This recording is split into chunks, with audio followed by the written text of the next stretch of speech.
ألهاكم التكاثر حتى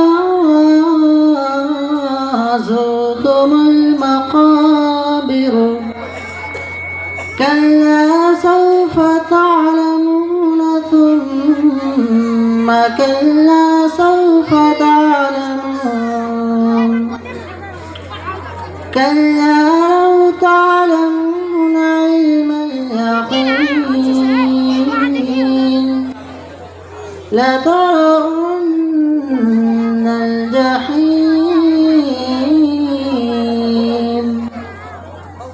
ثم لترونها عين اليقين ثم